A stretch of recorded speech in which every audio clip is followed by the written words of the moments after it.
Good morning and welcome to this week's live event. My name is Ailsa Kepi. I'm curator of the group on Facebook, Women Healing from Emotional Abuse with Power, Passion, and Pleasure.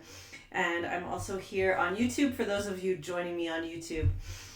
You can find out more about me and my services, my programs at www.pleasureforhealth.com, and lots of things there for you, your relationships, your intimacy, and your ability to integrate as a whole person. That's a lot of things. So this morning, I actually want to talk about something that comes up contradictory to this wholeness or this integrity that we might hold for ourselves in our relationships and in our life, and that is dissociation. Dissociation's something that we hear a lot about these days as far as a trauma response. There's lots of people talking about trauma, about complex PTSD, and about dissociative disorders. I want to take a step back from that and just talk about dissociation as a coping strategy and how did we become able to dissociate. For the starters, it's actually pretty cool if you think about it, to be able to distance yourself from your feelings and your physical sensations. That's a pretty amazing thing to do. It's actually kind of akin to a spiritual practice in lots of traditions. So I tend to think of it personally. I tend to dissociate quite easily. It's one of my strategies, and I've found it to be kind of a gift for me as a healer, because I can dissociate myself from what's going on with the other person or other people, as well as my biggest nemesis, because it means that I'm not in touch with the totality of who I am and with being grounded in my body at all times. So it's kind of this gift and this curse, which I think is how most of these types of things are. So we want to take more of a curiosity approach to dissociation, and how did it arise in the first place. And basically, it's a way of coping and avoiding negative thoughts or feelings related to perhaps memories of traumatic events. And when we're dissociating, we tend to disconnect from our surroundings, which can stop trauma memories, and it can also lower our fear, our anxiety, and our shame responses as well.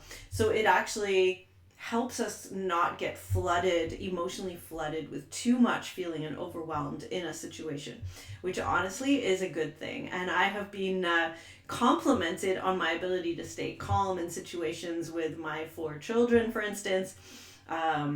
But part of that is an ability to dissociate. So it's not necessarily a bad thing. It's actually a very intelligent way of dealing with chronic stress and trauma that you may have grown up in, typically in childhood.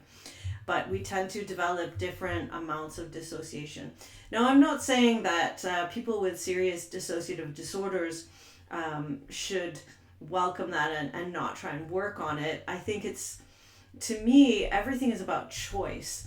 If we have choice in our lives about how we use our coping strategies and how we place ourselves in our body or not in our body, if that's a choice that we can consciously make and carry out for ourselves, I think that's cool. That's a good thing. But if this is happening to you as an automatic habitual response to a trigger in your life or some kind of traumatic memory, then I think that it actually can get in the way of having a fulfilling life, having intimate relationships, and on being there for people, and to be able to let life in, I think, is a way to put it. So if you chronically dissociate and you don't have choice around that, then that's something that I think is worth looking at as something that you might want to work on. And how does this show up in your life? Well, you might say, well, I am not in a traumatic situation now. I'm not in an abusive relationship. Life is generally good. But I tend to tune out when my partner compliments me. I tend to over drink when we go in social engagements, and I'm worried about that. My partner and I fight a lot, and I can't stay present when they start shouting or yelling. I go away. So I'm not actually taking in what they're saying, and I'm not able to negotiate or compromise or hear what my partner might be having issues with. Similarly to other relationships. So, that's how it might show up. You might just feel depressed. You might feel that you're not able to really enjoy life. You might feel like you have a great job and kids and a partner, but you just don't feel like you're present. You might have times where you just tune out. You'd rather just watch TV, and I'm not saying watching TV is necessarily bad as its own thing, but if you're doing it to tune out everything else, then that is worth looking at. So ultimately, this coping strategy that was useful in childhood, in adulthood, can compromise our ability to trust, to attach to other people, to socialize, and to provide good self-care, because we tend to just tune it out. And a lot of chronic pain syndromes and physical diseases, I find, are along this continuum of dissociating.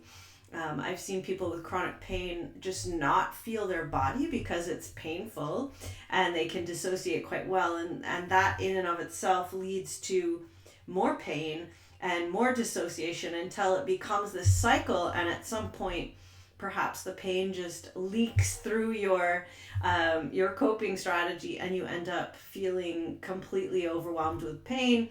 You may even end up in hospital, with dysfunction or disease that is overwhelming your body, and you kind of wonder how you got there.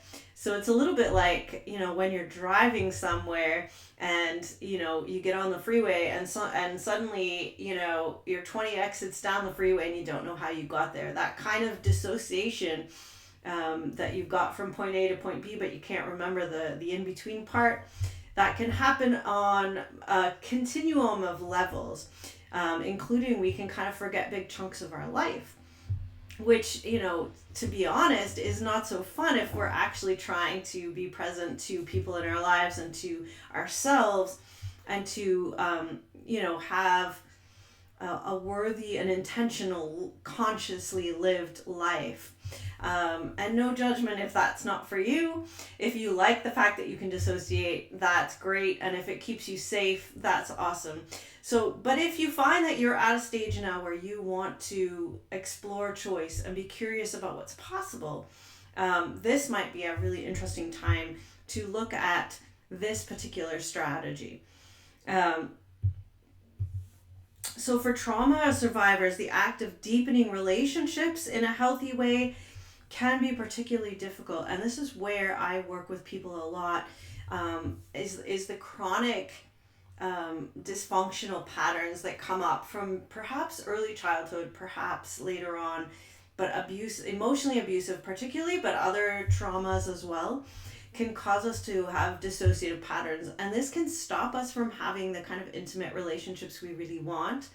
We tend to just either fantasize or be in our heads or off in a dream world about what we're going through, or we minimize what we're, the abusive situations that we're in because we're really good at dissociating from that. And if we're doing that, we're not actually present to what is. And this is one of the greatest, actual spiritual practices that I have personally, and that is it's kind of like a prayer. I don't follow a particular path right now, but asking that we are present to what is real right now in the moment, and that includes what is going on in my body. And so really the dissociation from our body is a betrayal of ourselves in a way. This is what I've found to be true.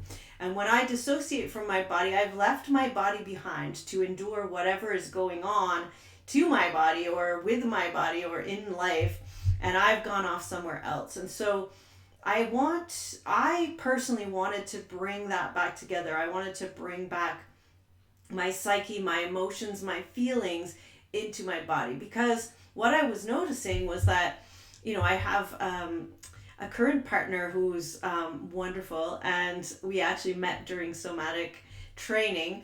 And in this relationship, I want to be present to what I'm feeling in the moment. I want to be present to the loving touch. I want to be present to my erotic charge. I want to be present to connection. I want to be present to what I'm feeling in the moment. Where are my boundaries around what I'm wanting to do and not do, or wanting to feel or not feel, or how do I know what I need to say, and to be present to all of that within my current relationship is requiring a different kind of choice for me. I don't want to just dissociate and go along with what's happening without being present. And so some somatic practices that I find really helpful is anything that gets me back in my body, which honestly can be simple, very simple types of exercises. Things like, squeezing your arms like this, just kind of feeling that touch and making a conscious effort to feel that. I do find that, being held quite tightly is helpful. I find grounding my feet on the floor and paying attention to my breath, to bringing my breath down into my body and feeling my feet on the floor can be really helpful. And something like just breathing in and pressing your feet into the floor, and breathing out and releasing your feet, and breathing in and pressing your feet into the floor, and breathing out and releasing your feet is a really great way to start. And why? Because I think the breath is spirit. In spirit, inspire ourselves with our breath. So focusing on breathing in and out, and focusing on a body part at the same time. So your feet pushing into the ground, breathing into your pelvic floor, breathing into your belly. You can put your hands on your belly, breathing in, feeling your belly rise, breathing out, feeling your belly go down, your belly and your chest. All of these types of practices are very simple. Are very simple to do if we just think about, how do I bring my breath and my body back together? How do I bring my awareness back into what I'm feeling? And I see some of you coming on now. That's great to see you. So we're talking about dissociating as a coping strategy. So again, when we want to dissociate, when we need to get stuff done and we just need to not feel what we're feeling because it's not the time to do it right now, it can work in our favor to be able to do that. However, at the end of the day, or when you get in a safe space for you, you want to be able to bring up those feelings and do that. I also would say that for me as well, writing was a great way to work through these types of dissociations. And I'll tell you what I did. My memoir actually is coming out August 26th. So if you don't have your copy, head on over to Amazon or Indigo Chapters and look up By the Light of the Crescent Moon by Elsa Kepi. You can grab a copy of that. But what I found in writing that, so I wrote about a time that was traumatic for me, looking back, and caused a lot, or let's say encouraged a lot of my dissociative behaviors in that relationship. It was an emotionally abusive one. And as I was writing, I would write from my dissociated state what happened, because, a lot of it was still triggering for me. And I know a lot of you probably find that you have lots of triggers as well. So I wrote, this happened and then that, and this is what we did. And I kind of wrote it without much feeling involved. And then I went back and I read what happened. And I imagined that I was reading that in a novel. If I was trying to imagine what that character, i.e. me, would feel if I was in that situation. If I was writing a story about someone else. And so that's what I did. I then went back and said, well, somebody who was going through this situation would probably feel these types of things, and I felt like I had a good sense of what that would be, and I would write about what I thought the character should be feeling at that point, or would be feeling at that point. And what I noticed in myself is that emotion would come up. It would arise in me as I was writing, and I would cry probably over every single page. And that kind of started for me that integration between what I was feeling, what my body was telling me, and what the storyline was, what the narrative in my head was. And, for me, the connection of this was spiritual. For me, there was an overall meaning in doing this. And I found that working with what is my life mission, what is my path, empowering women especially, but empowering people to integrate fully and be fully present to themselves in their life is my mission. And so having that as a mission, gave me the strength and the courage to kind of do this work. So there's a couple of ways that I worked with my own dissociation as a coping strategy. And I tend to work with my clients in many different ways, using stories and archetypes and meditations and breath work and somatic work and looking at their physical ailments and looking at their relationships and looking at what would your best friend be feeling in this situation? How would you deal with that? And really coming at it from all these different angles so that you can actually fully become present to what's happening and what's arising in yourself in your life. Because what happens too with dissociation as a coping strategy is we tend to self-isolate. We tend to say, I'm just going to stay away from all relationships. Nobody cares about me. I'm just going to not be with anyone. And so if that's what we end up doing as a way of coping, it's very lonely. It's a lonely place. And I'm not making any judgment if that's what you want to do. But if you're finding that that's leading to loneliness, and you want to learn how to have more intimacy, and you want to be able to open up and be present to a fully embodied, wonderful relationship, then you need to do some work to get there. And, we often as adults don't have the relationship repair tools that help us to stay in a relationship long enough to actually get there. We tend to, cop out of relationships really early, even though they're going well. We tend to not even put ourselves fully in a relationship. We'll fall for unavailable people. We'll, have affairs with married people or things like that so that we don't have to fully invest. And I've done it all, and I know all of the tricks, or most of them. And to be fully present to a relationship with someone who can actually meet you and love you and be there present for you can be an extremely scary thing, and it requires us to grow. It requires us to learn how to stay present to that. If you are someone that finds it really hard to take a compliment, to accept that, to fully take it in, that's likely that you are, it's on that spectrum of not being able to take in that other people care about you. And this is one of those things that happens. So I know a number of you in the Facebook group have mentioned that chronic PTSD is one of your diagnoses, and it tends to go along with dissociative disorders of some kind, or a tendency to dissociate. It can also be along with, borderline personality, bipolar, anxiety, depression, drug abuse, eating disorders. You might have any number of those types of coping strategies. Dissociation being maybe not the worst one, or the hardest one to deal with, but it's one of the ones that helps us get back in our body. When we're present in our body, we can actually feel and begin to trust our own intuition about the other choices that we might be making.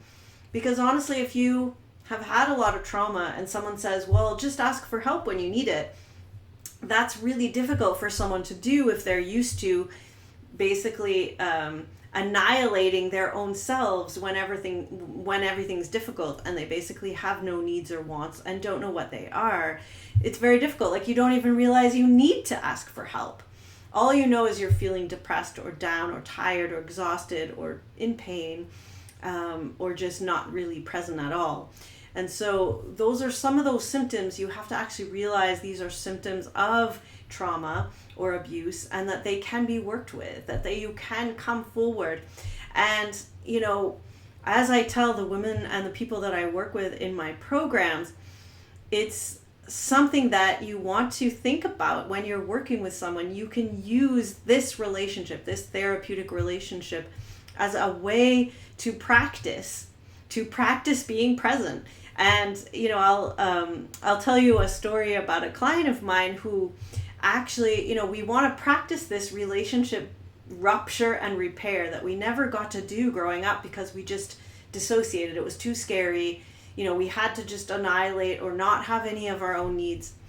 So one of my clients, I actually was seeing her in person and she, I'd always give her a hug at the end of the session. This was pre-COVID. And I gave her a hug at the end of every session and, I'll see you next time. And after, 4 or 5 sessions, she actually said, I'm not sure I really feel comfortable giving you a hug. I usually only hug my family. And so that was, something that she felt finally safe enough to tell me. And I didn't immediately get annoyed or pissed off or saying, oh, why didn't you tell me? Or, why don't you like to get hugs? Or I didn't blame or shame or do any of those things. I just said, thank you for letting me know. And, I should have asked before I offered a hug, and you don't need to agree or appease me in any way. So thank you so much for letting me know. And I won't hug you until you ask me now moving forward. And please ask if you want a hug. I'm totally open to that. And so we talked about it. And in doing that, in being able to actually take a stand for what she was emerging in her own body about what she wanted, and to practice with me and actually have me still be present to her and, love her. Of course, we were in a therapeutic relationship, so, still be willing to work with her and honor her and, enjoy doing that we kind of went through that little repair moment.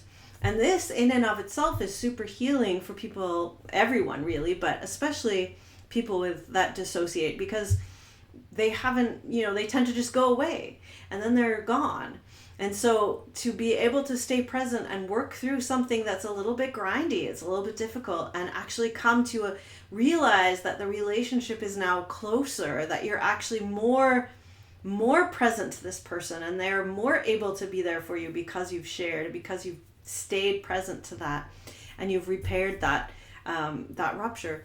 Then you start to gain trust in, okay, well, I could actually have a voice, I could have a need, I could, be present to this person, and that relationships won't always be perfect, but we can work on it. And actually that's what makes it a good relationship, not the fact that we never have any issues and I never feel uncomfortable.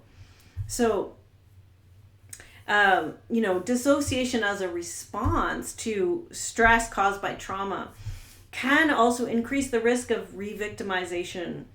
Re-victimization meaning getting in another abusive relationship or further trauma, because we're not present and because we're still imagining that if I find this perfect person, that I'll never have a rupture. I'll never have an issue that I have to work through with this person. It'll just flow. And that is where, people that have things like narcissistic personality disorder, they're very good at mirroring exactly what they can sense that you want. They're great at mirroring that for you for a few weeks to a few months. And of course, that's not really who they are. And so then you go through that period of abuse where that comes up and you seem to have lost the person that you fell in love with and they become someone else, the Jekyll and Hyde kind of thing. But you're really vulnerable to that kind of abuse when you're not present in your body and you're not really fully able to work through and stay able to be in your body and discuss things in relationship. So we can practice this in therapy or with a great coach first, and then move out to relationships in our life and be able to follow that as well. So I think that's, really what I want to say is that it's worth it. Many people with things like complex PTSD need years and years of therapy and practice doing this. We have many aspects of ourselves that we want to embody. But, even just with these types of dissociative patterns, you can work with this. You can learn how to work with your body. You can learn how to trust your body. You can learn tools and techniques for getting in touch with how to do that. And just those tools can change your life. They can change your life. So if you're interested in working with me or in finding out more about my programs or this type of somatic therapy or in coaching, do reach out. You can book a call with me directly if you feel like, yes, this is what I want to do right now. I want to talk about how I can move forward and really feel pleasure and joy and intimacy in my life. Do reach out. It's a free call. I offer to a few times every week for that. And there's no obligation. Just reach out and talk to me. And let's see where you're at and what you notice in your body or what you don't notice. And, whether you feel like you dissociate or not, definitely reach out. You can book a call with me at www.ailsakeppie, so that's AILSAKEPPIE.com/apply, APPLY. And I'd be happy to hopefully talk to you. Otherwise, you can look me up on pleasureforhealth.com. You can find out more about me there. Sign up to get my blog. And, as I mentioned, there's a Facebook group for people that identify as female. It's called Women Healing from Emotional Abuse with Power, Passion, and Pleasure on Facebook, which you are welcome to come and join me over there. There's videos that I post every week about a different topic to do with emotional abuse and healing, and I'd love to have you in my community. So thank you so much for listening, and I hope to talk to you soon.